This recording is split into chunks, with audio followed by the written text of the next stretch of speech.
Good evening, Salvage Church. Good Thursday evening to you. It is time for Bible study. So hopefully you guys will get notifications tonight and give you a little insight into that. Excuse me, here in a little bit. So, got Rachel on. Hello, Rachel. Good to see, well, good to have you on. Can't see you, but it's good to have you on. Hope you and Johnny are doing well. Hello, Betty. Got Betty joining us. Hope you are doing well there, Betty.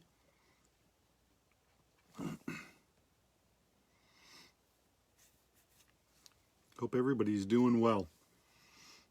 It's been a crazy week, I know, for a lot of people, so hopefully you guys are doing good and hanging in there. And my little sister is on. Hello, Erica. How are you? And it looks like we got Joe joining us. So hopefully everybody's doing good. Hopefully everybody's week has been good and not too crazy. It's been a busy week at work for me, so in all of my jobs, actually. It's been busy in all of them, so hopefully yours hasn't been quite as busy, or at least not as hectic. Anyway, so got some people on here. So tonight we're gonna got Aaron on. Hello, Aaron. Ooh, peas are coming up. That's awesome. Hello, Pam.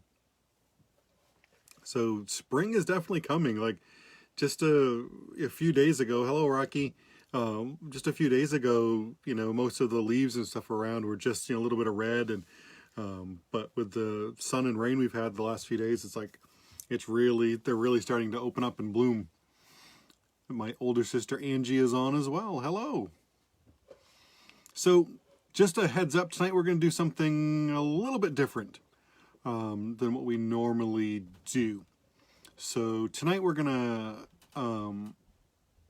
it's going to be a little bit different. So tonight we're going to get into the Word, right? So we're going to study the Bible a little bit, because it is a Bible study after all. So we're going to study the Bible a little bit, but then we're going to have not the discussion time like we normally have, or the question time so much that we normally have.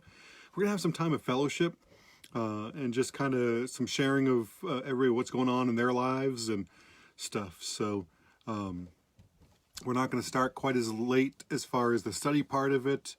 I really want to get into talking about that, what God's put on my heart, and then as I said, we'll have some fellowship time to end it, as opposed to our Q&A time and prayer time. We'll have some fellowship instead. So thought we'd change it up a little bit tonight, just to keep you on your toes so you don't get too used to the format, I guess. Ken McDonald, good to be here. I'm glad you're on with us, Ken. Hope everybody's doing well and having a great week.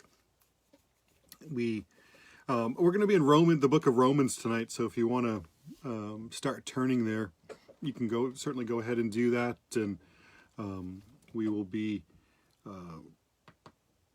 looking at a principle that it's kind of like a lost art. Hello, Denise. And it's a lost art because I really think that COVID has had a huge impact on this aspect of our lives and church life and Christian walk and stuff like that we're going to talk about tonight. So, as I said, we'll be in Romans 12 if you want to start turning there when we get to the study here in a couple minutes. But as I said, we have some new people that are joining us and stuff. So tonight's going to be a little bit different. We're going to get into the study here in a minute or two. And then we're going to end with some fellowship and sharing of what's going on in your lives, as opposed to our normal Q&A and prayer time. So I wanted to switch it up a little bit tonight, and just to keep you on your toes, I guess. So as I was saying before, I think that we have, I mean, COVID's had a huge impact on all of our lives, on the world. Church is no different than that. We've lost people during COVID. I mean, like, as people, we've lost loved ones during COVID time. We've lost, I mean, hundreds of thousands of people have died from COVID. It's taken away a lot of freedom. A lot of our freedoms have been taken away. We've had a lot of a lot of churches have been lost due to COVID. Thousands of churches have had to close because of COVID. Hello, Carol. So people have lost jobs. We've lost home. I mean, there's been a lot of loss during COVID this last year plus that we've had. We've lost a lot of things from COVID. But I think one of the things, and the thing I want to talk about tonight, I think probably the greatest, maybe our greatest loss as far as, not individual loss as, like losing a loved one or something like that. Like, obviously that would be our greatest loss individually. But I think our greatest loss in the church and even in humanity is we've lost our understanding of how important fellowship and community is. Right? Fellowship and community is essential. I was just talking with someone today who he was asking me, it's a person that I see at one of my jobs, and he asked how the church was going, and I said it was going good. And I said, just excited to, I'm excited about the whole mask off outside thing that we can start doing. I'm excited about the weather starting to get more spring-like. So we can do some more things outdoors. And I said, I'm just excited to be able to, do those things. I said, I miss people. I said, and it's just hard to, it's hard to fellowship when you have so much, fear, so much social distancing, stuff like that that's been happening because of COVID. So, and he said that, he said we used to, in his church, he said we used to, people would stay after church. He said, people would be talking for, a long time after church. He said, and now it just seems like, he said, the moment church is over, everybody is like, wants to get away, wants to get out, and wants to leave. And a lot of that probably has to do with just, our busy schedules in life. But I think a lot of it has to do with we've lost our understanding and need for how important fellowship and community is. And so I think we need to kind of rediscover, or at least refocus on the importance of community, the importance of fellowship, the importance of one another, the importance of the church, the body of Christ. Because one of the things that we have been taught, whether it be intentional, like actually someone teaching it to us, or just being taught through life and how it's been unfolding, is that independence is the key. We've got to be by ourselves, and it's almost been it's been forced for a lot of people. And I know, and I do know, there are a lot of people who are reserved people. I know there are a lot of people who are not as outgoing, who enjoy the time by themselves. But the Bible is also really clear that we were created for one another in a community setting. And so I want to look at that tonight. And I understand that we can have happiness by ourselves, and we can have happiness for a season alone. But we require community. Now, whether that is Groups of people may not be your thing. Maybe it's a small group. Maybe it's a one person. Maybe it's an online, thing, or, Zoom meet, Zoom call, or, chatting on Facebook or texting or whatever it might be. We still need that personal interaction with people. And it's something that's been lost in COVID. And I mean, we just see, just all of the studies and stuff are showing this, that we've never had more unhappy people. The suicide rate continues to climb. Unhappiness, depression, anxiety, all of these things are skyrocketing. And I really truly think it's because the enemy is trying to get us isolated. And when I say the enemy, I'm talking about our spiritual enemy. I'm not talking about political stuff, right? I'm talking about our spiritual enemy, the devil, and his army of demons who, like, the devil's goal is to get us by ourselves, to get us isolated. And even when we're physically have to be isolated, we don't have to be spiritually isolated, and we don't have to be emotionally isolated. So the truth really is that happiness doesn't come from necessarily being that independent, isolated, living your life with all these barriers up, and the masks, and keep people at arm's distance. That's not really the way for happiness. Happiness comes from interdependence, right? Depending on one another, from community. So if you have your Bible, I want you to look at Romans chapter 12. Like I said, that's where we're going to be tonight. There's a couple of verses here that are important, and then we're going to get into kind of what we can learn from this, and the importance of community and fellowship. So in Romans chapter 12, I want to read two verses to you. They're verses 4 and 5. And it says in Romans 12, verses 4 and 5, it says, "Now, as we have many parts in one body, and all the parts do not have the same function, in the same way, we who are many are one body in Christ, and individually members of one another." And it goes on to talk about, even our gifts, right? How our gifts are given to us. And we have different gifts, but our gifts are given to us individually, but they're given to us to be used for other people.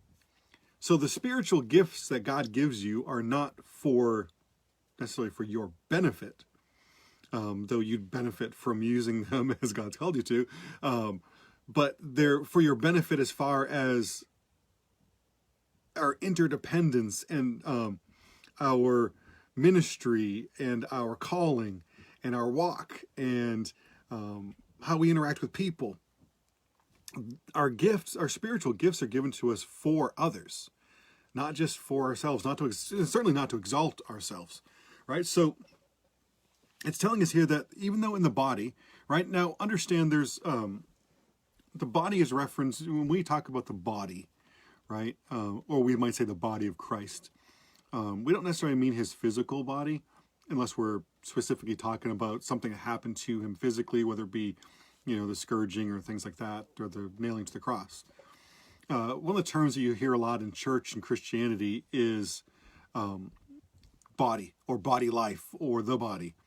And it's really kind of broken up into a couple different things. So there's the body, right? Like each church is its own body of believers, right? Now, there are some churches that are intertwined with denominations. There are some churches that are intertwined with other churches. There are some churches that are intertwined in their community, right? So there's individual bodies, right? There are churches. Those are individual bodies.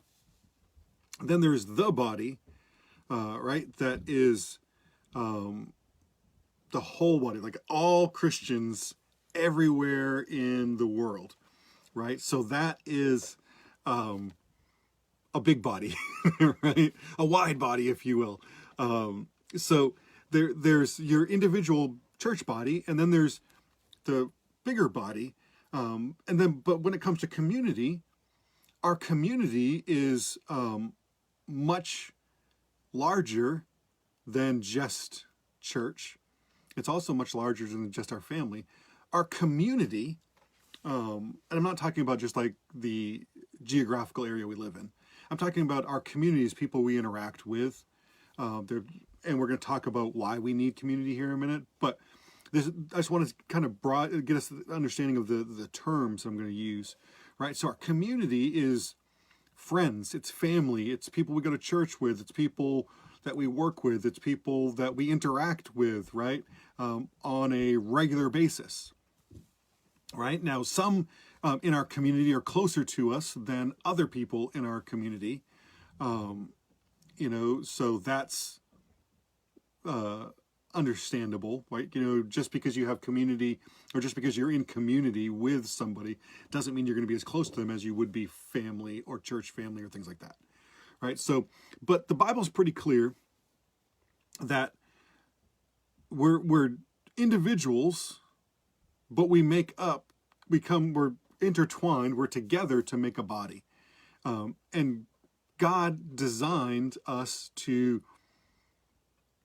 be intertwined in community, right? Not in big groups, and not just to be social, like, although there is part of that, but kind of an intermingling, if you will, of our lives with other people. So we do need each other, and I don't think we realize just how much we need each other. But I think we're learning. We're learning kind of two things with the whole COVID thing. We're either learning to that we have to be by ourselves and isolation, which isn't really a good thing, or we're learning how much we really truly do need to see other people, right? To have fellowship, to have community, to to have personal touch, handshakes and hugs and things like that. Like, those are things that a lot of people are missing. And so I think have been missing out on that, or we just haven't realized how much we needed it. Maybe COVID is has shown you your need for community, or it's pushed you further down that road of independence. So tonight I want to look at a handful of reasons that the Bible gives us that we do need community, or we need fellowship, or we need one another. And again, this isn't just because some people are reserved, right? But this goes beyond just that. This goes into our need for our body, for the body, exactly. David's right too. God needs us. We need God. Absolutely. But we also need one another. And that's super important. So one of the first reasons that we need community is that we need other people we need other people to walk with us, right? We need other people in our walk with God. In other words, in order for me to grow and for any of us to grow spiritually, we need other people, right? Colossians 2:6 tells us that, therefore, as you have received Christ Jesus the Lord, walk in him, right? Now, all through Scripture, it tells us, particularly through the New Testament, that we're to walk in light, we're to walk in love, we're to walk in obedience, walk in the Holy Spirit, walk as Jesus walked, walk in wisdom. All of these things, it tells us to walk. The Bible tells us a lot of ways of how we kind of live this life. But the important thing to understand is God never intended for you to walk these things alone. God didn't design us for that. And I'm not talking about marriage here either, right? Because there are plenty of single people that are not lonely, and there are plenty of married people who are desperately lonely. I'm talking about community. I'm talking about people, fellowship, right? So the word fellowship is a Greek word, koinonia, and it means an exchange of life, right? Not just talking about life, but an exchange of life. In other words, we impart life, zoe, spiritual life, to another person, and they in turn impart spiritual life into us. That's fellowship, right? Fellowship isn't just necessarily being in the same place together. It's not even necessarily talking. It's exchanging life with another, because we can talk with somebody else and it's not fellowship because it's not exchanging life. Sometimes it's draining, right? Sometimes it drains life from us. That's not fellowship, right? Fellowship is an exchange of life. And so we need that, right? One of the 5 purposes, right? And Rick Warren wrote a great book called Purpose Driven Life. He also wrote Purpose Driven Church. But Purpose Driven Life talks about there are 5 areas that we all need in our life to have a balanced life and to live life to the fullest, or to have that full, abundant life that God talks about. And one of those 5 things is fellowship, right? We were created. We need fellowship. And I know some of you like, hey, nothing wrong with walking alone. I like to walk alone. I prefer to walk alone. I get my own way when I walk alone. And kind of can be some of the problem, honestly, because we're to learn cooperation, right? We're not learning relationships if we're by ourselves, right? We're relational beings. Humans are relational. We relate to other people. We relate to the world around us. We relate to our environment. And we're not learning about relationships when we're alone, right? We're not learning about relationships or relating to God's creation when we're living alone inside all the time. We're not learning relationships with other people, and how God's created us differently, and how God's created us to work together. We don't learn those things on our own. And it's really difficult to learn love alone. And again, I'm not talking about I'm not talking about love as in, oh, I need a love in my life. I'm talking about agape spiritual love, right? It goes well beyond relationships as far as boyfriend, girlfriend, husband, wife, anything like that. All right. God says, I don't want you to walk through life, or God says, I want you to walk through life with other people in close relationships with you. And he says, really, he teaches there are 3 reasons why we should have relationships, why we need other people walking with us. Number 1, it's safer, right? It's safer when you walk with others through life. The old saying that there's safety in numbers is true, right? How does the Bible says that the devil is hunts like a lion. And what do lions do? Lions drive at the group, and they try to get the group to scatter and to get one of the group alone. And that's when they attack, when it's alone. So it's safer when we have numbers. So if we're as a group of believers and Satan comes right at us, if we don't scatter, instead we stay as a group and we turn toward Satan and the lion coming at us, well, now there's more of us, and we can, stomp down that lion, the devil, So it's safer. The second reason that we should never walk alone, that we need others to walk with us in community, is it's supportive, right? It keeps us from giving up.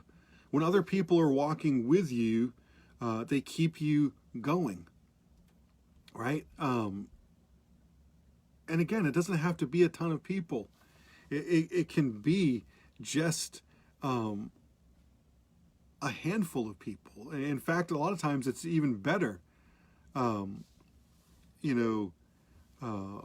it's even better to have a smaller core group of people that we get support from.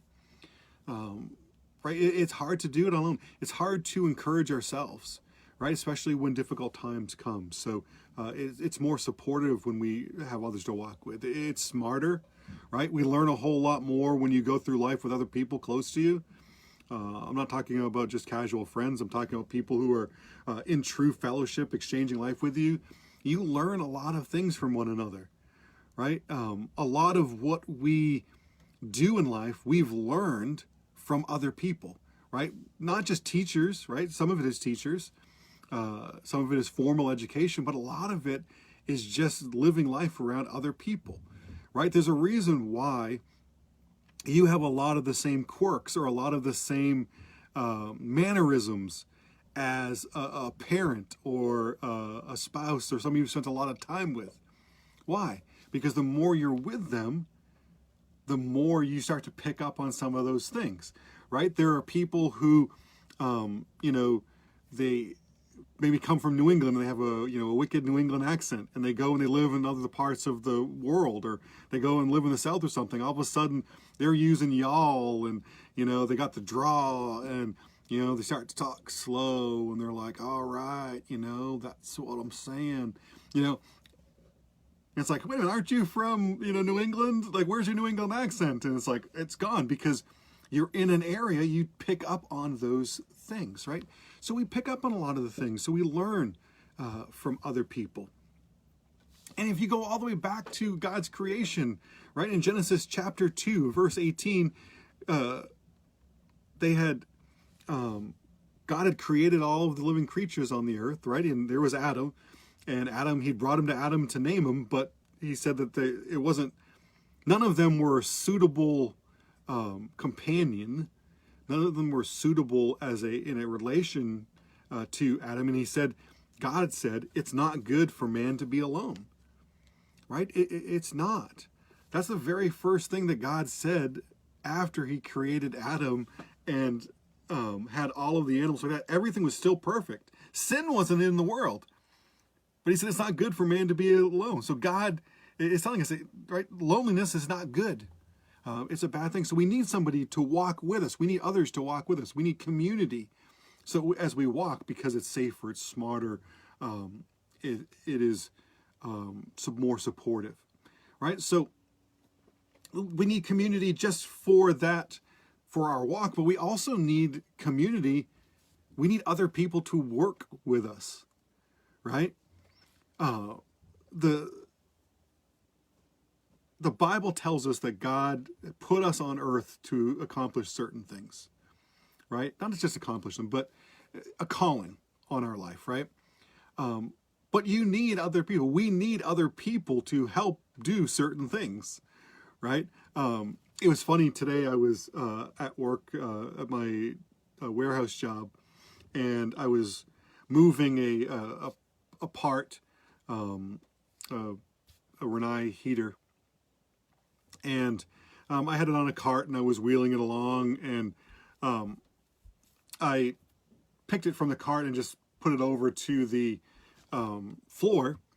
It wasn't, it was not very high off the cart, but I looked at the top of it and it says 2-person lift required, right? So it just kind of struck me. It's like, oh man, like, yeah, there are certain things that we're supposed to lift with other people. And there are certain things that we're to do with other people. And there are certain things that are much harder to do alone, right? It's hard to have a 3-legged race by yourself. It's hard to,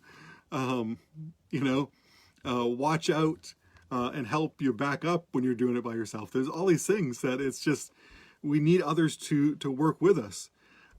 Ephesians 2:10 tells us that we're God's creation, that we were created in Christ Jesus for good works. And those good works are God prepared ahead of time so that we would walk in them.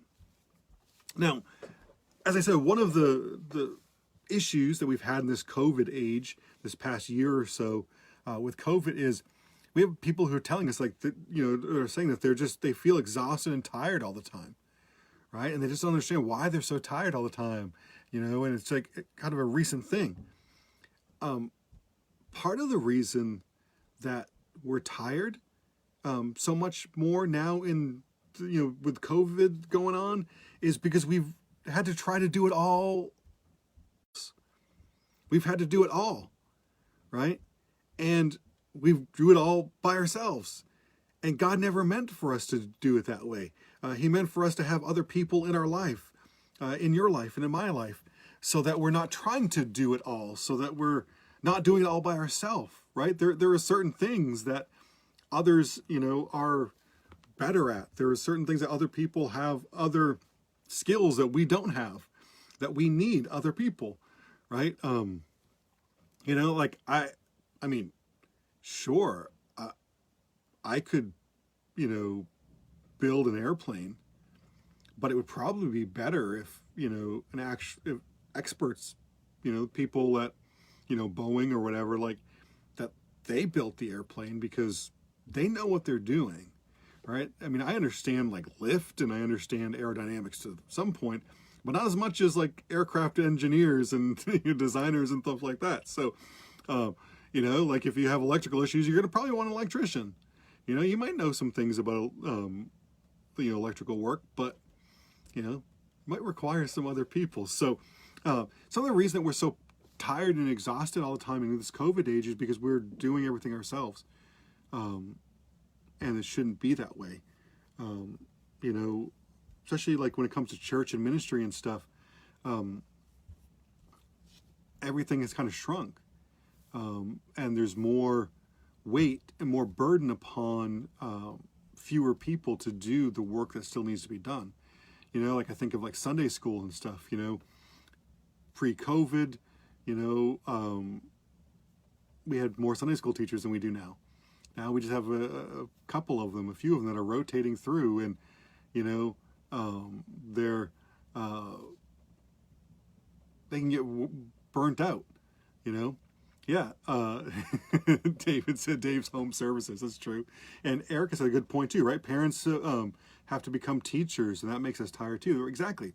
So there's all these things that we're doing on our own now that we weren't really supposed to do, and that COVID has kind of forced us to do.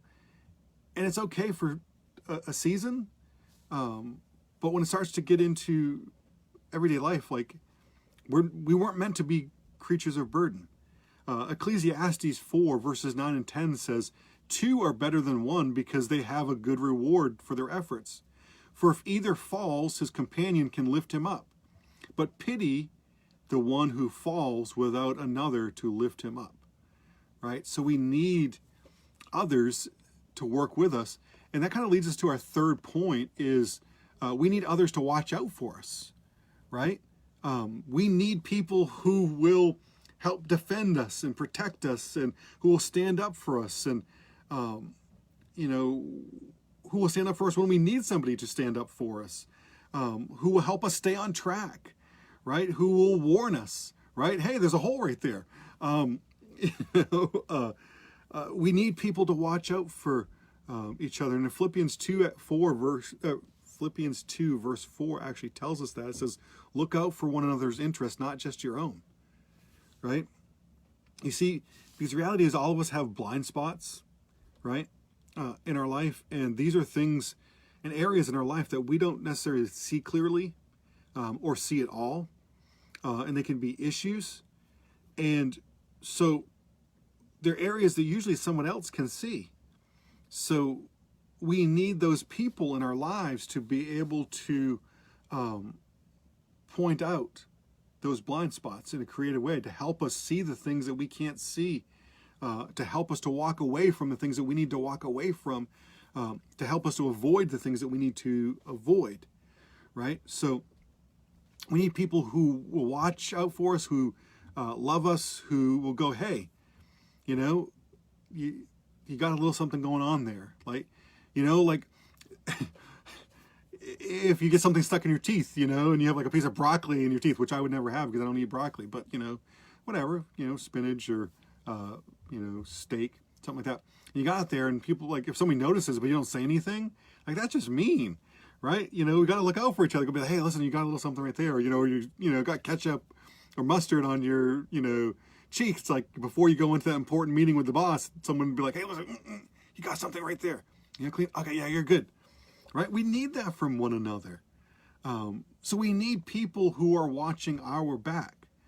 So kind of that question is, I don't want you to answer it here, but I want you to think about it. It's like, who's watching your back right now spiritually? Right? Who's watching your back? Is there anybody in your life who is so close that they're helping you and making sure that you don't fall into into traps or things that may mess up? Do you have anybody like that in your life? If you don't have that person, you should, right? Because that's what it told us back there in Philippians, or told us back there in Ephesians, was like that we need that. We can, the other person, if we fall and we have someone with us, they can lift us up, right? So the devil's still going to come after us, even if we're alone, and more so when he can get us alone. So that's what we need. That. So who's watching your back? And maybe even a better question is, whose back are you watching? Right? Whose back do you have? Right? Especially in this COVID age, like who are you watching out for? Who are you helping to stay on track, to not get off track, or to encourage? Right? You know, who needs encouragement that you have the opportunity to encourage them? You know, like you have the means and the opportunity, and maybe God's put them there in your life for you to be that encouragement to. So who are you encouraging? Whose back do you have? Who has your back? It's an important question. We have to have that, right? If we're going alone, we can be attacked from so many directions. If we have someone else with us back to back, right? We can fight back to back. We can protect each other. We can see what's coming and going, right? And even more than that, like the Romans had this thing. The Roman centurions, they're like the soldiers in Rome. They had this thing called the phalanx, and what it would be is they would take their shields, and they would kind of get into like this group, right? And they had shields they could literally protect from every direction, and this phalanx of soldiers, though it wasn't a huge amount of soldiers, could fight off and defeat 5, 10 times the number of people than they had, just because they were able to watch out for each other, because of the way that they were doing it. They were back to back and side by side, and they had their shields and they had the thing to fight. They were watching out for one another, right? Somebody could block, another person could, stab with a sword, and it's a very useful tool, and we need that too. We need other people who are going to be in that phalanx with us, who can help us fend off, that the army that's coming against us. Erica Frank said that she has a group chat with 3 other women, and we lift each other up. Yeah, that's awesome. That's super important. Like, as I said, it doesn't have to just be in person. Like maybe groups isn't your thing, or maybe you're just not comfortable at that point yet. But there's so much technology that we can still do that, right? We can have group chats. We can do those things. And lastly, the last kind of like purpose and reason we need community is we need people who can be there with us to weep, right? And that's something that I know Ken had mentioned it before, of losing a lot of friends and stuff during COVID, and a lot of people have lost loved ones and not been able to be there. And the reality of it is we're inevitably all going to have crises in our lives, right? We're going to have times of crisis in our life. And we need people who are going to be there in those times of crisis, right? When we're waiting for bad news, when we've received the bad news, when we're weeping, you need people in your life who will be there for you in that crisis time, in that weeping, that time of weeping. Right? There are situations in life that we all face that we should never have to face alone, and COVID has taken this away, and I just hate it, right? Right? Nobody should ever have to wait alone in a hospital while someone they love is going into for a life or death surgery. It drives me crazy, right? So if we can't physically be in there with that person who's waiting, like, and if that person, has to wait out in the parking lot for their loved one, then we should have people who are either there in the parking lot with them, or people who are connecting with them with technology so that they're not waiting alone, right? No person should ever have to be alone when they wait for the results of a lab test, to determine if they have cancer or not, or if they have COVID or not. No one should ever have to wait alone to hear from the police about a loved one that was in an accident. No one should have to stand over an open grave alone, right? Nobody should have to be alone that first night after they lose a loved one, or the first night after a loved one has walked away, or God has given us community.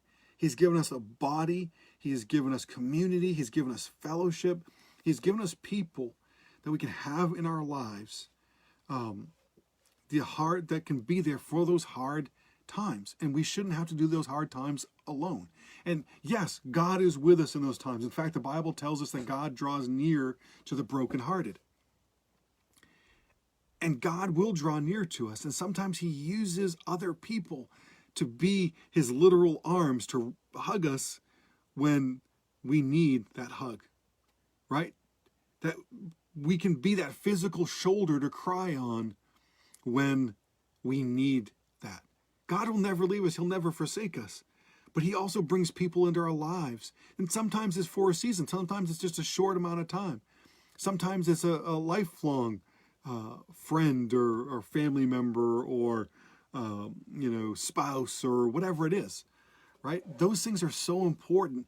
And I just don't want us to lose those. And I think we've been losing some of that. So God didn't create us to live life alone. He didn't create us to do life alone. So we shouldn't go through life alone. We should go with community and with fellowship, right? We need a support network in our life now, because we don't know what the next crisis is going to be, or when it's going to come, or, like if there's another COVID type thing out there, or, right? We need that. It's so important. Right. And as I said, we don't necessarily need a huge group of people. And even if we have a large group of community, we shouldn't let everybody be super close to us. That's something that can lead to disaster when we let everybody fully into the inner circle and stuff. They can use that to hurt us. But we need those people, right? Jesus had people he did life with. He had people he did ministry with, right? We need that very same thing, right? Jesus told us that we should be like him and we should do what he did. Well, what did he do? He surrounded himself with people, right? That he could minister to, but ministered to him. People that he could encourage and encouraged him. People that he could lean on that could lean on him. We need those things, right? The Bible says in 1 Thessalonians 5, it says, encourage each other and strengthen one another, right? So, all right, sorry, I had a little hiccup there. But the P3 is being retired. But because I flew on the P3 and because there was a chance, I think it's back now, right, Pam? The broadcast, I know the broadcast got interrupted, it said on here, but so I just wanted to share a story with you that talks about the importance of one another. And I was in the Navy because I flew on the P3, and because any role in flying in an aircraft, there's a chance that you could be captured. We had to go through what's called SERE School, SERE, and it stands for Survive, Evade, Resist, Escape. And one of the things they teach you is like being a POW, prisoner of war, right? When you're captive, you know, when you're captured and, you know, you're interrogated and they kind of give you some different scenarios and stuff like that in it. When I did it, I don't know if it's still true today, but when I did it, they could hit you in SEER school, you know, like when they're interrogating you. They played a lot of psychological mind tricks and stuff on you. So I remember one time in SEER school, I got tricked. They were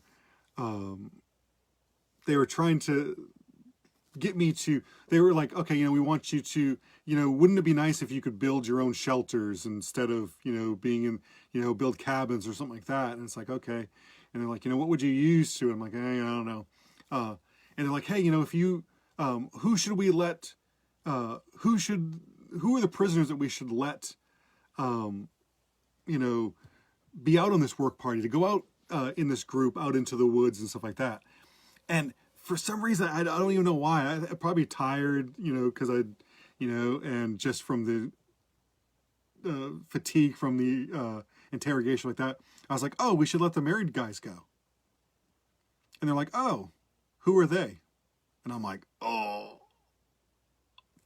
drat. And I knew it. I was so upset that I had said that. I was like, oh, man, you know. And they kept trying to grill me on that and stuff. But I was like, oh, man. I had, you know, and I knew some of the guys that were with me, and I knew that they were married. And I was like, oh, man, we should. I just like, you know, like if everybody in there, if everybody that's in captivity is saying that they're not married, now they know people are lying because I messed up. So they put a hood, you know, over my head, and they told me that because I was so good and told them something, that they were going to take me to down into this cafeteria, and they were going to feed me, and they were going to let all of the other prisoners walk by and see me eating so that they would know that I gave up information. So I was bummed, and I was so upset with myself, and I was so frustrated. And so they, you know, they said that they were marching me there, and then they set me down next to somebody, and they're like, haha, so, you know, there's someone else here too, and this person talked. And, you know, I was convinced that I was in this dining hall, you know, and that they were going to feed me. And we're sitting there, and, you know, we're sitting there, and it's sitting there, and it's like quiet, and there's a person next to me. And one of the things that they teach you is that that person next to you isn't necessarily a good guy. You know, sometimes they'll just sit like one of the, you know, prison guards next to you and try and get you to talk more. And I wasn't saying anything. The person beside me wasn't saying anything. And finally I hear, you know, this voice says, they're like, you know, did you say something you shouldn't have? And I'm like, yeah, I did. And they're like, yeah, me too. And I'm so bummed. You know, I can't believe I did it, blah, blah, blah. You know, they're so mad at themselves. And, you know, so we, over time, you know, 15, 20 minutes, an hour, or whatever going by, and we're kind of feeling each other out to see, like, you know, because we still have a hood on our head. And, you know, come to find out it was another prisoner who was with me. And so eventually it's like, all right, I don't hear anything. Like, I don't hear the guards or anything. So I was like, all right, I'm going to try and slip my hood up a little bit and see what I can see. So I'm like sitting there, and I kind of like raise my hood up, and then I'm like trying to pull it back a little bit, but subtly, if in a room full of, but eventually I found that I got it up enough so I could see, and we were in one of our prison cells. Now, in those prison cells, you start them and you do them, you're in your own cell, and they have music blaring and stuff like that, and they're doing all those kinds of things. But anyway, they had put me in a cell with another prisoner, and they were doing a kind of an experiment to see how we would respond. And here's the thing, both he and I went into that cell, and we felt like lower than low and like defeated because we had messed up, and we were just like, but talking with one another, we started to encourage one another. We're like, no way, we're not going to tell them another stinking thing, and we don't care. And we were building each other up. And like a guard came, and he's like, be quiet. And we're like, no, you know, and they're like, oh yeah, you know, you guys are going to tell you always talk more. And we're like, we're not telling you another thing. And, you know, we got hit and stuff, but we encouraged one another. And so they grabbed him and they took him off to interrogate him again. And, he was gone for I don't know how long because we didn't have clocks or anything. And then it seemed like a while. And he comes back and they get ready to grab me. And I'm like, did you say anything? He's like, no, I didn't. You don't have to say anything either. You can do this. And so I went in there and they interrogated me and I didn't say anything. But it was because, and they told us afterwards, like when we do the debrief and stuff like that, they said that it was something that they were trying. They don't always do it. They were just seeing how we would respond to having another person there who, had messed up too, like how we would feel. And it was an encouragement, right? So even when you have two people who, like if you're struggling, and even if you're another person in your life that is struggling, the two of you can encourage one another. Right? Just like it tells us in 1 Thessalonians 5, right? Encourage one another and strengthen one another. We can strengthen each other in it. We don't have to be perfect to strengthen one another. And what I found out is they said, in the debrief time, they're like, everybody says something that they shouldn't have. Everybody says something stupid. Like that's the whole point of the training is that you're going to, right? They said, but what they find that's so interesting is once somebody messes up like that, the vast, vast majority of them do not mess up again because they get it so ingrained in me. He's like, because they're watching you. We don't realize that they're watching us. But they said, you two, encourage it. And you were both went from this low level feeling defeated. They said, both of you guys were defiant and no way and not telling anything. I just thought that was interesting, and that's kind of why God says it's not good that we should be alone, right? Because if either he or I had been in that cell alone afterwards, we would have just continued to feel defeated. But we were able to encourage one another, right? The Bible tells us that iron sharpens iron, right? And iron sharpens iron only when it comes into contact with it, right? Iron doesn't sharpen iron just by being the same thing. It has to interact with each other. That's why we need this interaction. That's why community and fellowship is so important in life. And that's why God created fellowship and he created community. And that's why, through COVID, just like that I feel like we've lost the art of community and fellowship. And I want us to get it back because it's so super important. I'm looking forward to some of the things that we have going on as a church, and I know that there's a price involved, but one of the reasons that we're doing this, Wild West Mystery Dinner in June is because one, it's a really cool event, but it's going to be outdoors, weather permitting, and it's going to be an opportunity to get together and just have fun and just enjoy and just have fellowship. One of the things I'm looking to implement for the summer too is one Sunday, at least one Sunday a month, after church, to have just a picnic and fellowship time, right? For people to bring sandwiches or, maybe we'll get the grills out and you can grill your own stuff or whatever. I don't know. But just have some fellowship time after church, like a picnic after church. And we did it, I think one time last summer, because COVID ruined everything. But we did it one time last summer, and it was so great. It was so encouraging for it. So my hope is that we're going to be able to do that once a month this summer. And again, if people want to bring lunch every Sunday and hang out after church, I have no issues with that at all. Especially now that we, the restrictions, especially for outside and stuff, have loosened. A lot of people have been vaccinated, and just the science that's behind the fact that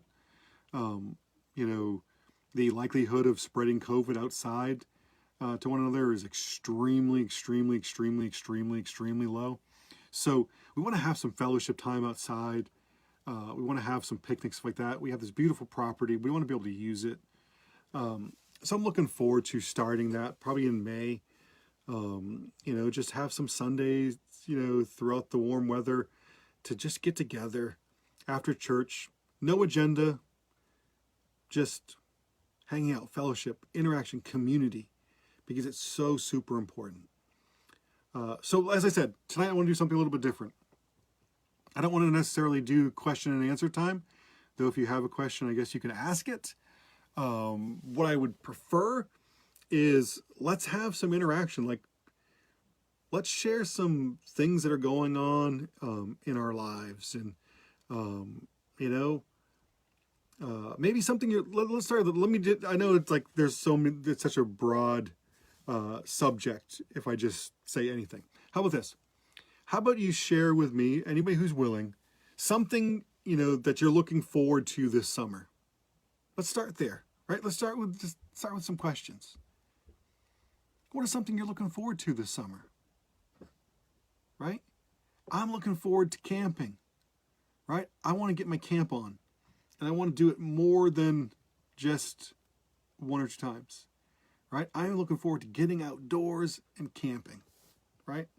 That's something I'm looking forward to this summer. How about you? What's something that you're looking forward to?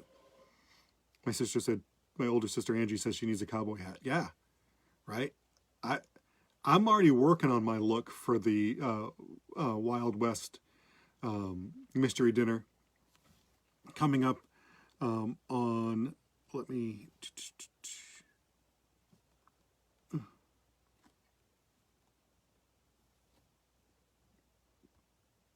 coming up on June 19th, right, is our Wild West mystery dinner.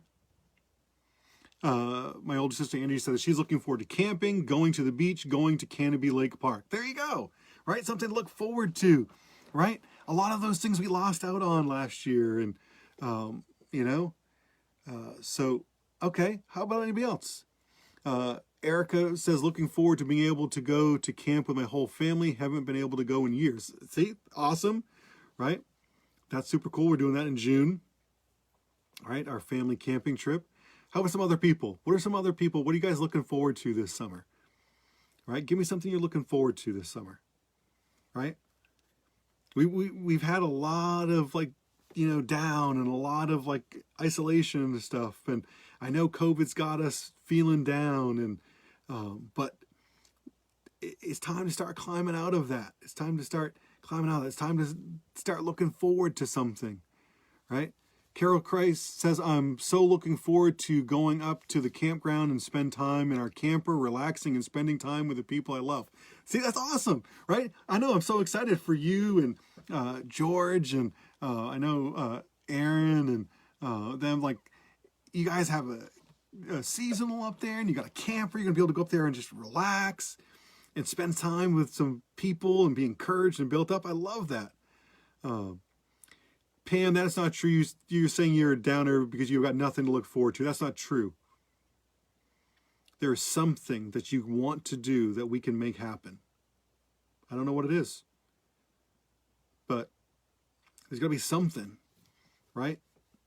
Even if it's just warm weather, even if it's just getting outside, even if it's thunderstorms, even if it's fishing, something. Not going to let you... I'm not going to let the lion enemy get to you, Pam, and drag you off alone. Right? One thing I think you can do, like fishing, right? I know you like to fish.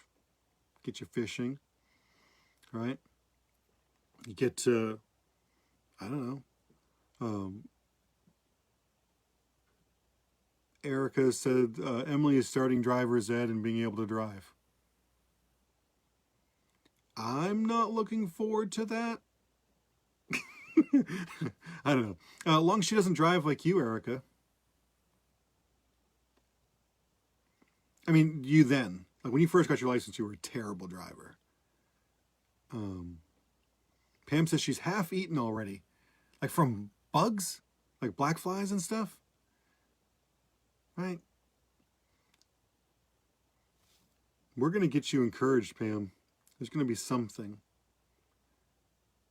We're going to get you... There's going to be something to look forward to. All right. Oh, this is my fearful face. Ugh. I don't know what my face looks like when like when I see a spider, because I can't fake that. That's just terrible. That's very scary. Oh, you're half eaten. The lion's half eaten you. I don't care. Half eaten is not fully eaten. And if you ever seen The Princess Bride, dead is not, there's dead and then there's dead. You, Pam, you're awesome. You have, you know what, something you can look forward to? More people finding grace rocks, right? Much more likely to find them in the summer. Think about all those people whose lives are impacted, who get a smile on their face when they, and the kids and stuff like that, when they get to see those grace rocks. Like, that makes a difference. It really, truly does. So don't you even forget about that, right? That's one of the things. See, the enemy's trying to get you to forget, right? And that is something to be excited about, and, you know, come up with new ideas for grace rocks and new places to hide them, and not hide. Well, I guess it is hide them, right? I mean, you don't hide them so people can't find them. You hide them because you want people to see them, but it's still, I guess, hiding them. Carol said, Pam, walking on the boardwalk, enjoying the ocean is encouraging. Pam says, yes, that's it. I'm painting right now. Thank you so much. There you go. See? That is something to be encouraged by, right? Cool grace rocks. I mean, seriously, like, you have some amazing rocks that you paint. Like, it is, like, seeing them, like, super creative. Yeah, right. I often say that they've been left behind. Yeah, that's probably a better thing, right? Because they're not hidden. They're placed, right? They're placed. I think hidden is a bad word. Placed, right? All right. Some other people. What else do we got? What other encouraging things, or what are the things you guys looking forward to this summer? All right, something you're looking forward to. It doesn't have to be a big thing. It doesn't have to be a big, huge thing. And it doesn't even have to make sense to other people. It's what encourages you, like what you're looking forward to. All right, if you're looking forward to, I don't know, like thunderstorms, right? Some people might be like, what? That's weird. You know, I don't know. If you're encouraged, if you like them, I actually kind of do love thunderstorms. I like low key really enjoy thunderstorms. Like, I know that they can be dangerous and stuff like that, but I just, you know, find it, I don't know, I just love the sound of thunder and rain and stuff like that. Carol says she's looking forward to no mask. Hallelujah. Right? Amen. Rocky says, Pam, you paint beautiful grace rocks, then hide them for people to find. This brings joy to many people. Thanks, Mike. I was just typing that and you stole it. Ha ha. I have the microphone, so I get to talk first. So Carol said no mask. Rachel Rio says camping, beach, sunny days. Amen. Right? These things, see, you guys having something to look forward to is encouraging me, right? I'm not going to be camping or at the beach or the sunny days with, you know, all of you guys, or painting the grace rocks or the things like that, or, you know, I'm certainly not going to be out driving with Emily and driver's ed. Right? You know, there's some other these things, you know, like that you guys are looking forward to, but the fact that you have things that encourage you, encourage me. It's true. Erica says having weekends off so I can go to church again. There you go, right? Something to look forward to. Yeah, I mean, it's just, I'm looking forward to not being so isolated. You know, it's something else. Oh, four-wheeler. Rachel, I know you and Johnny, man. Like, I see your pictures and stuff like that. Like, you guys go, like, legit four-wheeling, right? I mean, there are times that, like, I see the pictures and stuff like that, the before and after, and you guys are, like, covered in mud. And it's, like, just fun, you know? Like, mud's fun. God made fun. Oh, God made mud, and so we could have fun in it, right? Mud season is not necessarily a bad thing, right? Sometimes it can be a lot of fun, you know?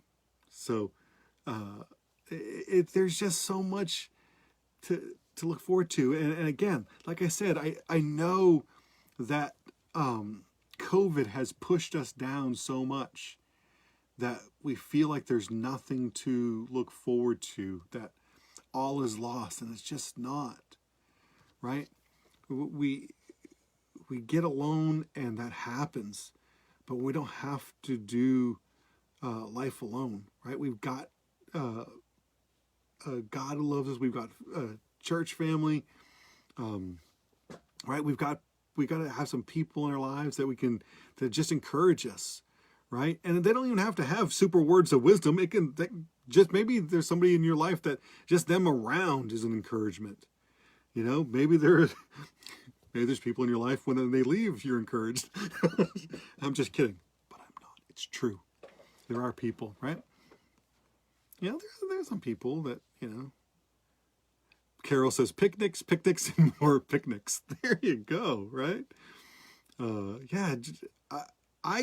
me, like, I'm looking forward to just doing some hiking to, like, remote places and just hanging out for the day, right? That's going to be my goal on some of the days, the days that I have, that are nice days, and I don't work till later, or I get out of work or something like that. Like, I'm looking forward to just going to some remote places. For my birthday, Becky got me a hammock, like a little travel hammock, which I've wanted. And I'm looking forward to hiking to some spots and setting up my hammock and just enjoying the sun, sitting in the trees. Yeah. Pam says she loves that phrase, one anothering. It's so true. Like, yeah. And we see it a lot in the Bible. So it's a biblical word, right? One anothering. One another. Do these things with one another. Do these things with one another. Right? It's so super important. That's why God gave us the body. That's one of the big reasons that God created the church, is so that we wouldn't do this, that we wouldn't do life alone, right? We wouldn't have to do ministry alone.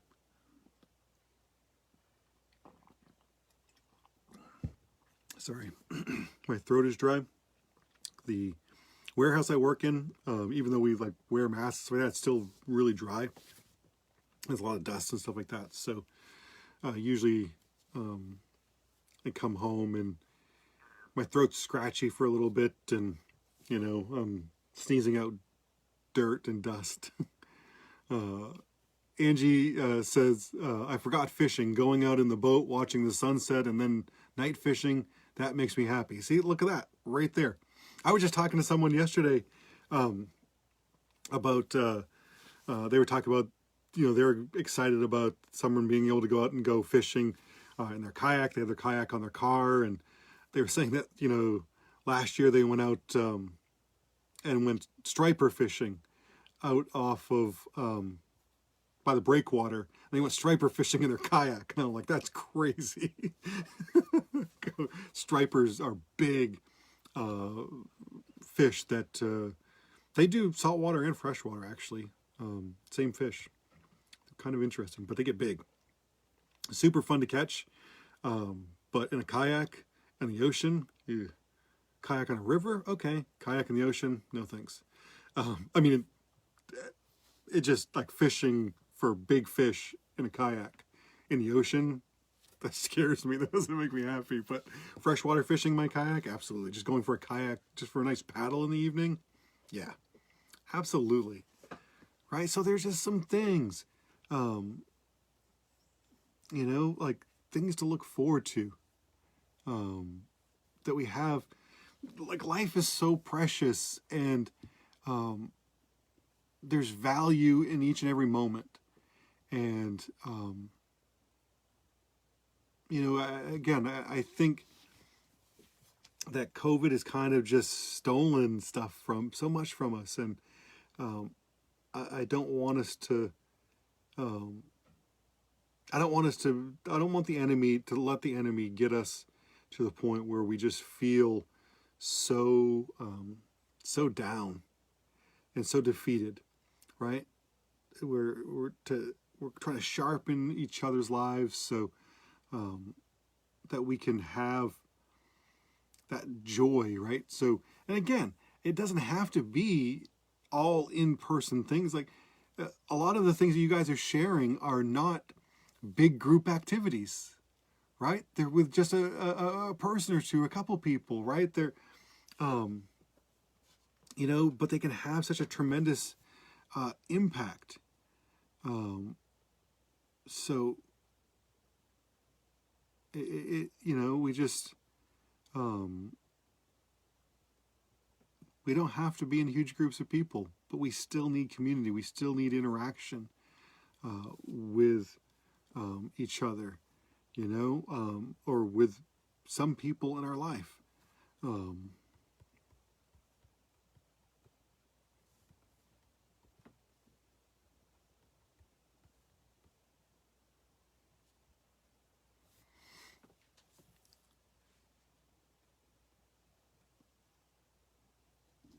What else? Anything else that you guys want to share that you got going on, that you're looking forward to, or just,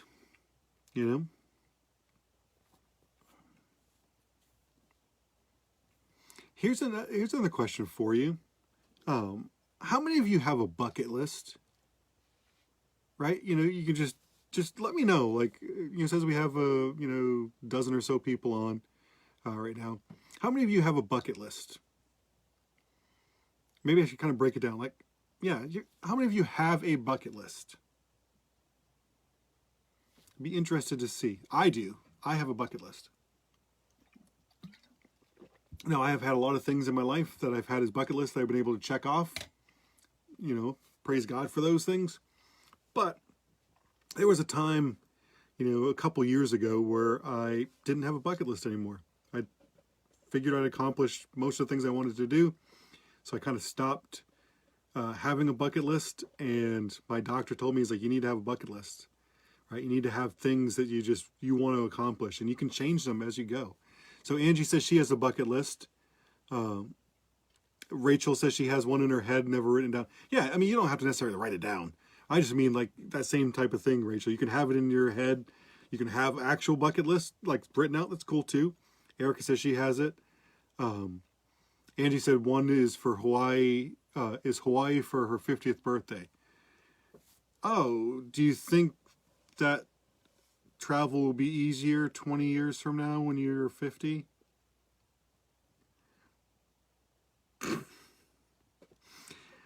I did say she's my older sister, right? I didn't say how much older, but it's not 20 years before you're 50. But that's a cool bucket list, right? Hawaii for her 50th birthday. Carol says she'd actually like to have a honeymoon. There you go, right? I mean, you and George have been married for what, like 40-something years, right? Might as well, I mean, now's as good a time as any to have a honeymoon, I guess, right? Becky and I never really had a honeymoon. I mean, we had a couple, like 2 nights, Saturday night, Sunday night, 2 nights. When we first got married, before I had to go back down to Florida for training. But 3 years ago now, we went and took a cruise during our anniversary, around our anniversary. Actually, it wasn't around our anniversary. It was for Christmas, but it was in April, and we went on a cruise. And I loved it. It was so much fun. Right now, there's no cruises leaving the United States, not until July, they're saying. So it's cruise industry's been hurting. So Carol says it's been for 46 years. See, now's a great time. Why not? Take a honeymoon now, right? All right, who else? Who else has a bucket list, right? Angie has a bucket list. Carol says she has a bucket list. Erica has a bucket list. Rachel has a bucket list. David Anderson says he can't find his bucket. Was your list in your bucket? It's always the last place you look, too. So look there first. That's what I always tell people when they're like, oh, I'm trying to find something. I'm like, it's always the last place you look. Look there first. All right, come on. Who else? Don't be afraid. Don't be afraid to post on here. I know some of you are like, stealth moding in here, right? You're watching, but you're not like posting that you're watching or anything like that. But how many of you have a bucket list? All right? Who has a bucket list? most of the people who have answered so far do have a bucket list, whether it's written or in their head, or a couple, an item or two that they really want to do. I was just talking to someone the other day. We were talking about bucket lists, and they were talking about how they really want to go to Iceland. Like, that's something they've always wanted to do. And they had actually had a trip to Iceland planned for like last summer. They finally got it, the time and the thing, and they planned a trip to Iceland, and it got canceled because of COVID. And I'm like, oh. But they said they wanted to go to Iceland, and I'm like, well, I've been to your bucket list place. I spent 4 months in Iceland. Of course, it was during the winter, right? And it was dark for an entire month. But it was still cool. Still a cool place to be. The Aurora Borealis. I'll tell you right now, one of the greatest fireworks displays I've ever seen the greatest fireworks display I've ever seen in my entire life was New Year's Eve into New Year's in Reykjavik, Iceland. Coolest firework thing ever. They had fireworks going on for hours. All different places in the city, boats in the harbor had them. I mean, there's constant fireworks for hours, and it was so cool. Carol says you put it in a safe place and you never find it again. Exactly. You put it somewhere where you won't lose it, and then you inevitably lose it. Carol says she'd love to go to Switzerland and Ireland and Austria. Okay, very cool. Right? I have been to none of those places. I have flown over some of them, but I've never been to any of those places. Rachel says she wants to swim with sharks. I think you can do that one time. I don't know. Okay, that's cool. Again, like I said, there are some things that people want to do, they have on the bucket list that no one else would want to do. I don't want to swim with sharks. Sharks are creepy. Yeah, those are scary things. Even sharks that aren't like deadly sharks, like the nurse sharks. They have like aquariums and stuff like that you can pat. Ugh. It still looks like a shark. Still kind of creepy. Angie said, I'd like to get our dad to Alaska for a guided fishing trip. Yes. And I have a connection in Alaska now. I do. Through church. But anyway, yeah. That would be awesome. Get him to Alaska. North to Alaska. We go north. The rush is on. It's a Johnny Horton song, by the way. Johnny Horton. Love Johnny Horton songs. My dad actually is the one who introduced me to Johnny Horton. And good songs. Like old songs. But Carol said it'd be a great honeymoon to go. Yeah, there you go. Pam says, I narrow my places to put important things to 3. It's made my life so much easier. Searching for the things drives me crazier. Right, there you go. Right? This is only 3 places it could be. That's smart, man. That's a good, smart thing, Pam. Angie said I'll have to chaperone him. There we go. To Alaska. Alaska would be cool.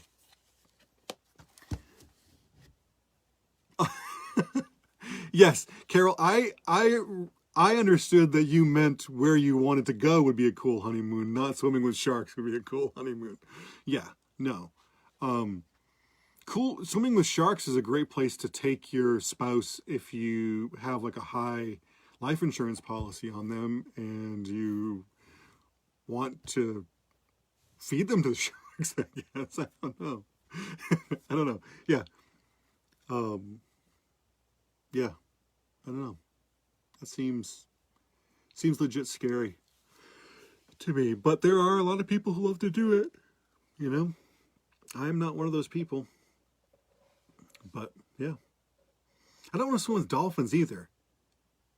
Right? That was offered when we were on the cruise. Like, you go to one of the places we went, you could go swim with the dolphins.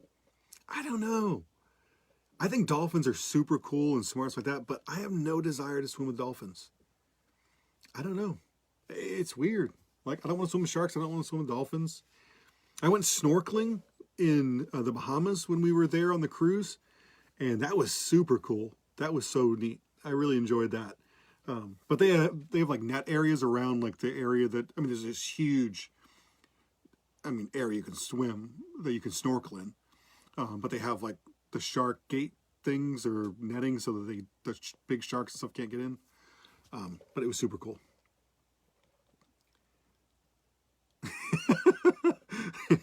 Angie says, I don't even want to swim in the ocean in Maine, much less with sharks or dolphins or anything, right? David said, yes, swimming with dolphins is a blast. Okay. Denise says, I would just like to swim in warm ocean water. Yeah. Yeah. That doesn't happen in Maine. Maine's ocean water doesn't ever get warm. Warm is not the thing. When we were in Costa Rica, the ocean water was, I mean, it was cool compared to the outside air temperature, but it was actually warm. Like you could swim in it for a long period of time and you didn't freeze to death. So yeah, Denise, I'm with you. Swim in warm water. There you go, warm ocean water. Angie said that she's scared of fish being around her in fresh water swimming in Maine. Yeah, I remember this about you. Yeah, you have a fear of fish touching you or near you in the water. I get it. I mean, I don't have that. I don't like ocean. I don't like the ocean.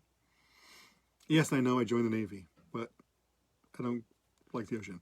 I don't like to be on a boat when you can't see shore. So I don't think I would enjoy the Great Lakes, even though it's fresh water. That's just me. Carol says Maine ocean water is frigid. Yes, it is. And it just gets less frigid, but it never gets warm. Denise said, when I wanted to live by the ocean, I guess I wasn't specific enough. God sent us to Maine. That's a good one, Denise, right?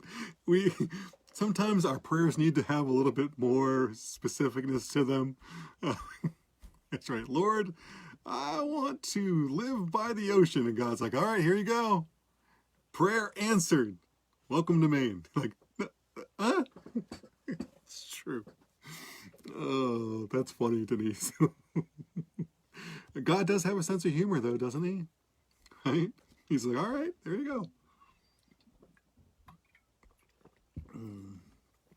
This is good. I like this. Right? There's some good fellowship that we got going on here, and just some joy. I like it. All right. Rachel kind of brought it up. What's the craziest thing that you want to do? Like, what's the craziest thing that's on your bucket list or whatever? Right? She wants to swim with sharks. And again, I don't even know if that's the craziest thing on her list. Right? She just says she wanted to. She might have something that would seem crazier. But what is something that's on your bucket list that you think other people would think is crazy? Right? The craziest thing on your bucket list. Let's hear it. Yes, we are glad, Denise, that God brought you here. You and Al are awesome people. We love having you. Angie said skydiving. Now, you haven't been skydiving, right, sis? You haven't been skydiving, have you? But that's your crazy thing. I would like to go skydiving again. I went skydiving once when I was out in Las Vegas, and it was super cool. Loved it. I'd like to do it again. This time I think I'd be less scared. I was pretty scared the first time. I really wanted to do it, but I was petrified. But yeah, I think I'd like to do it again. Johnny wants to drive a race car. So here's a cool thing. And it might be this way in a lot of different tracks, but at Texas Motor Speedway, which is north of Fort Worth, Texas, not too far north, but at Texas Motor Speedway, you can do the tour. We did a tour and they took us out in a Suburban and drove around the track. But you can do a tour and you can pay, I can't remember how much it was, but you can, I want to say it was like $300. And you took there's a race car fan experience thing there where they have actual stock cars, like race cars. You do some training and stuff like that. You drive with an instructor, like they show you how to drive it, and then you get to drive a race car around Texas Motor Speedway, like in the actual racetrack. So they might have Yeah, see, look, David, no, yeah, right, $300, right? Done it. See, so there's something Rachel can do. It might, and again, it might be like all speedways. I don't know. I just happen to. That's the only speedway I've ever been to, race car track I've ever. I mean, other than like Wiscasset, but that's the only like real racetrack, NASCAR racetrack I've ever been to.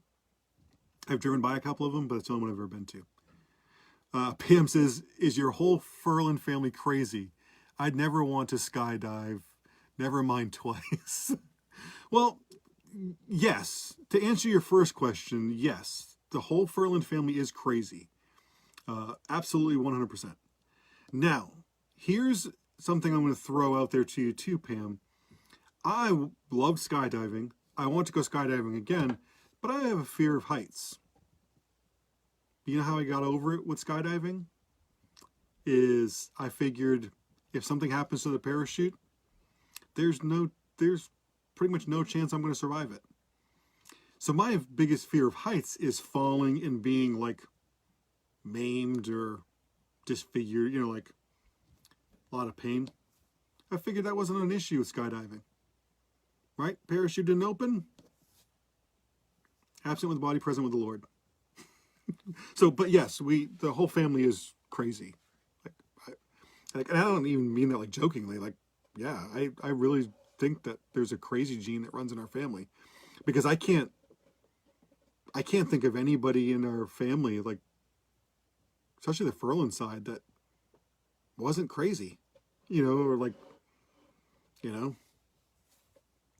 my grandmother loved to drive fast, right? She named her car. She had one car, it was a Explorer that she called the Shadow, and she drove that thing like, super crazy. Denise says she doesn't like the feeling of falling. If you don't like the feeling of falling, skydiving, definitely not for you. Although I would say this, skydiving is unique because even though you're falling really fast, you're so high up that the ground and stuff doesn't change so rapidly that you feel that falling sensation. You really feel like you're kind of in place and there's just a lot of wind blowing on you. Once you're under canopy and you're kind of floating, you feel a little bit more floaty than you do falling. But yeah, no, I hear where you're coming from. So skydiving is probably not going to be your thing. Pam says that makes you even crazier. Me too. I don't like heights. Yeah. But here's another thing that's kind of crazy about that. I hate ladders. Hate them. Hate ladders. But I would much rather go up on a ladder than see somebody that I really care about go up on a ladder. So whenever we're doing something around the house that requires somebody to go up on a ladder, I hate going up on ladders. Becky doesn't care about going up on ladders, but I also go up the ladder because I don't want her to go up the ladder and fall and get hurt. I'd rather it be me. I'm just the weird thing. Rocky says that she said, "I'll wait for the rapture, reverse skydiving." Amen. That's good. I like that, Rocky. That's good. Angie said we own our craziness. It's true. You got to be crazy. It's just the way it is. Yeah, that's true. Carol says me too. Denise, you can just take my word for it. I even have a video.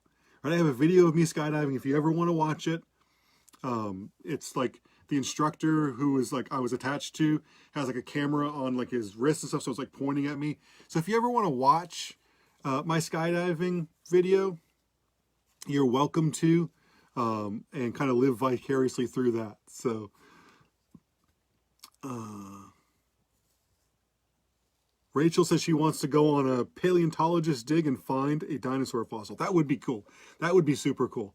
Yeah, I don't think that's crazy at all. I think that would be a lot of fun to do.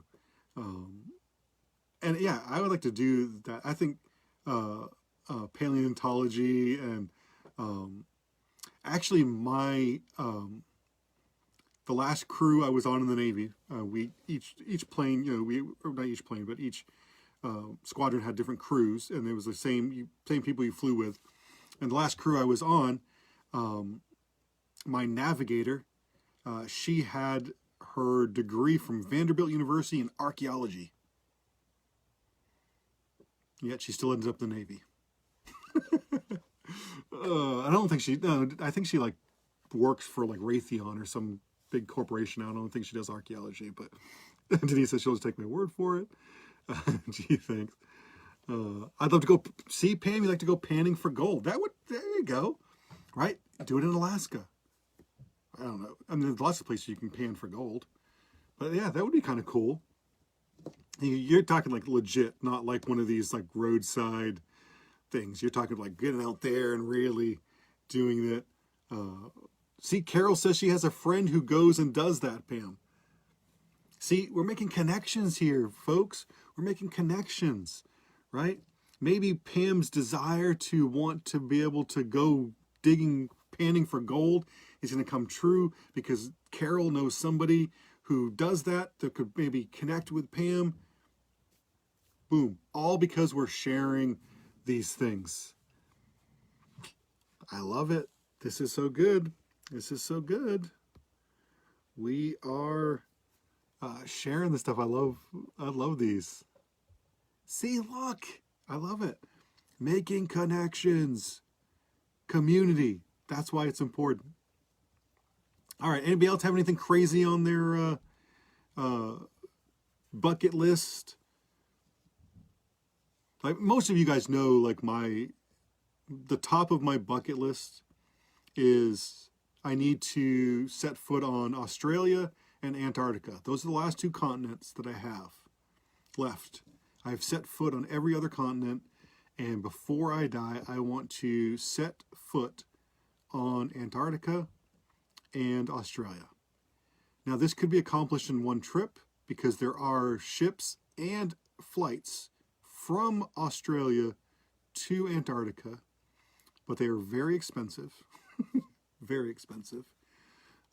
So it might have to be two trips. I might have to get to Australia. And then it's actually cheaper to get to Antarctica from Chile. So, you know, but that's the top of my bucket list. Oh, David Anderson says to swim and snow ski on the same day. There you go. That's a cool one. Yeah. Like the best. Yeah, that's a cool one. Swim and snow ski on the same day. That's a cool idea. Carol says she's in her tops group. Diana, I'm not sure where she goes. So there you go. Make connections. Oh, Rocky says she doesn't know if she'd be brave enough to do it, but zip lining looks fun. That is kind of wild, Rocky. I like that. That's cool. Yeah. Your daughter, Rocky, loves zip lining, and she is crazy when she zip lines. We were in Costa Rica, and we went to like the zip lining thing. And I think we were on there's like all these different connections because it was like miles long of zip lining over the jungle and over waterfalls and stuff like that. But we were, I don't know, like there's like the first thing, like the first line that you go, and you know, it's not too bad. I think it was like the second, maybe the third line we get to. Yeah, it was when we were going over the waterfall, 500 feet over a waterfall. And one of the guys who's with us says, "Who wants to go upside down across?" And your daughter, Rocky, my wife, says, "I do."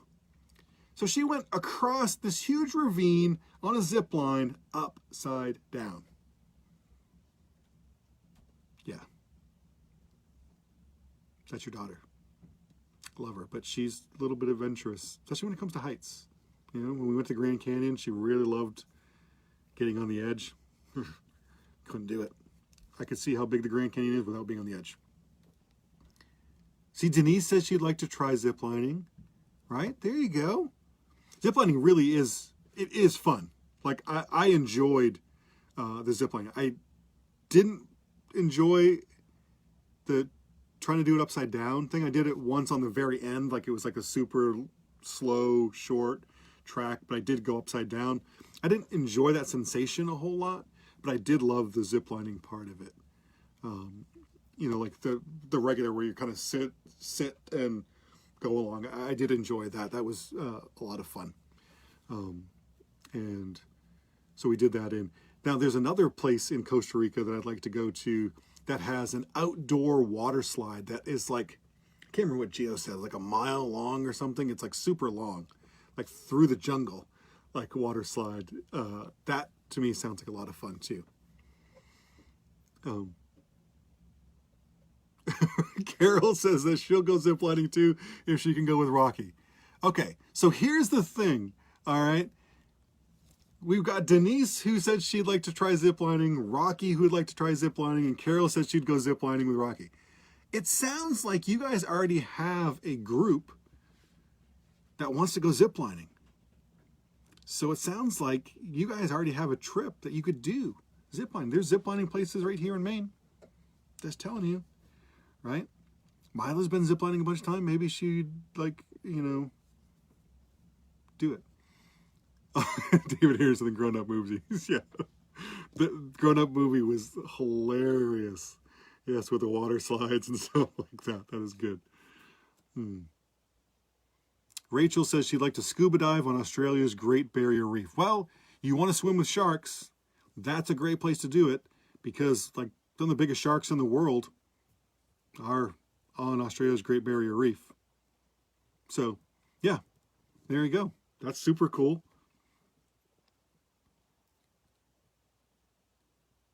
Denise said, my favorite was the wave pool at Dorney Park. I love water parks. There you go. See?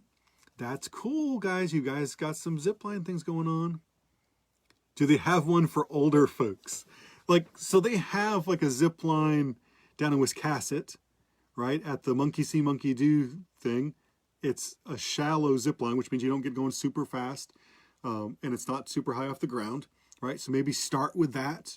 Like a lot of the ski resorts and stuff will have some like around, like, I don't know if like Sugarloaf and stuff like that, but like Sunny Rivers like that, they'll have those types of places tend to have some zip lining adventures. But yeah, just Google like zip lining in Maine and you guys will find all kinds of places. And, you know, make sure you take somebody with you who's going to take lots of pictures, because it would be awesome to see you guys like doing the zip lining thing together as a group. That'd be awesome.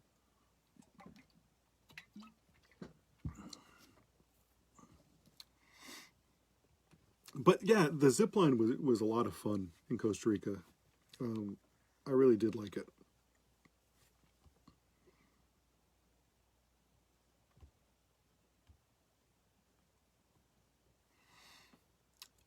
All right. Any other crazy, like bucket list or maybe things that seem crazy to you but are not, that you want to try and get in on?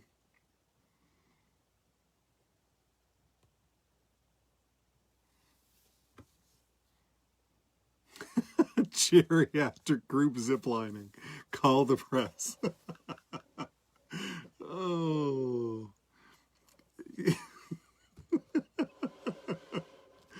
Oh, you guys, I think you should do it. I seriously do. Like, I think you guys should go and do it. I think you would have a blast at it, and you know, like an adventure and stuff.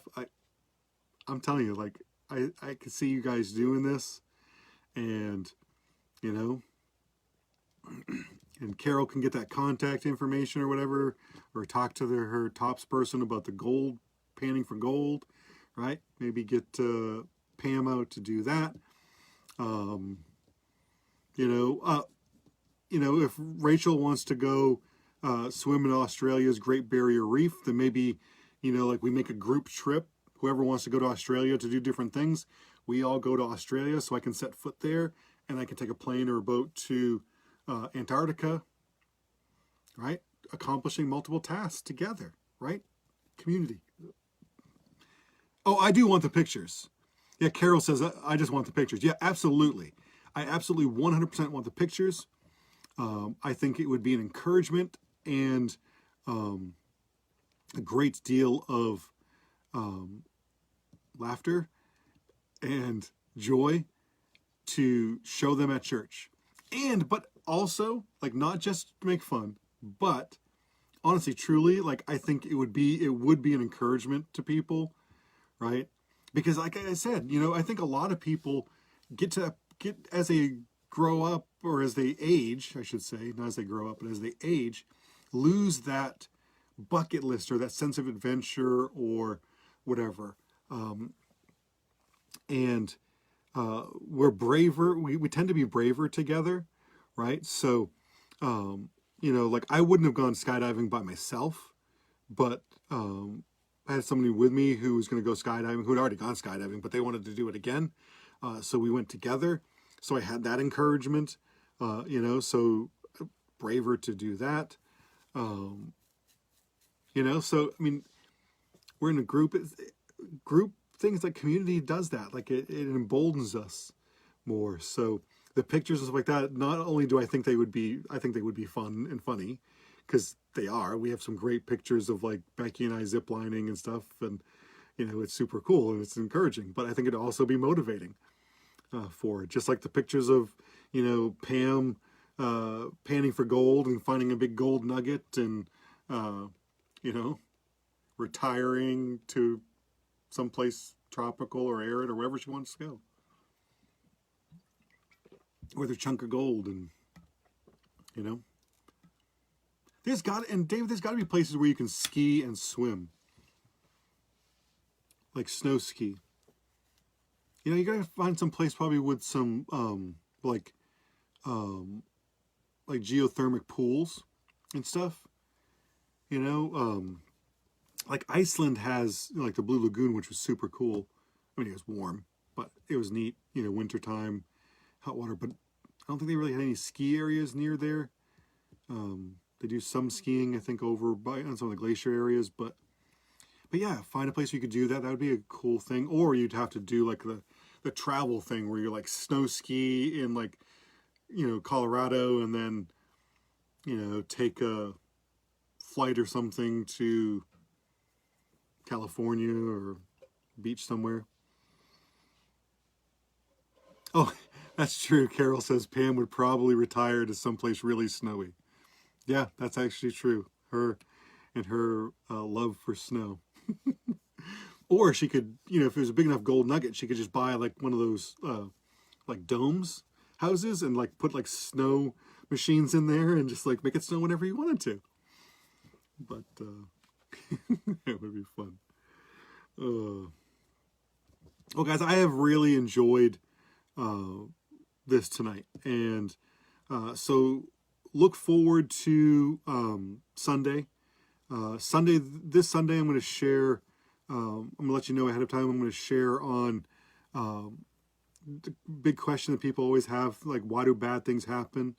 If God is a loving God, or if God is real, why do bad things happen? Why do bad things happen to good people? That sort of question. So we're going to talk about that on Sunday, to biblical perspective from that. I think it'll be really interesting. I know that it's a big subject, but I've really been enjoying studying for it. So we're going to do that on Sunday. Look forward to some dates and stuff. I want to start doing, as I said, these, picnics after church. Maybe once a month or whatever, so we can do that, so we can have some fellowship and do some things outdoors.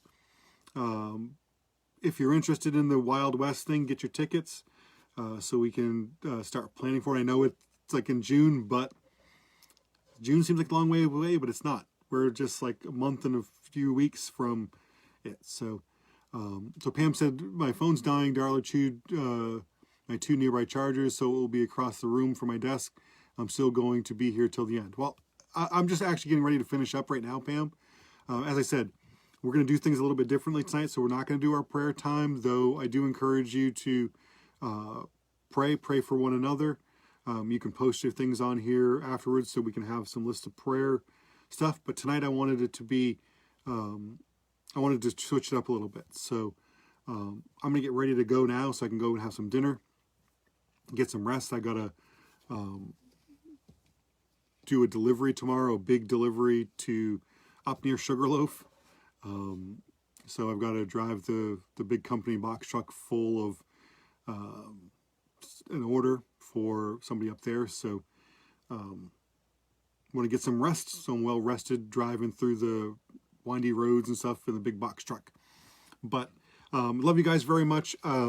Look forward to seeing you on Sunday and sharing the word with you. And I hope everybody is doing good. Love you all very much. I am praying for you.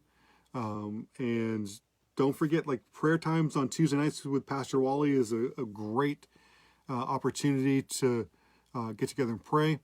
Monday nights, you can come to the church, go right to Salvage Church. George is there for prayer time, so you can do that on Monday nights. So it's plenty of opportunities. So just share with another, and just be looking out for one another, but especially be aware that God might put some people on your heart in the coming days. If God puts them on your heart, reach out to them, right?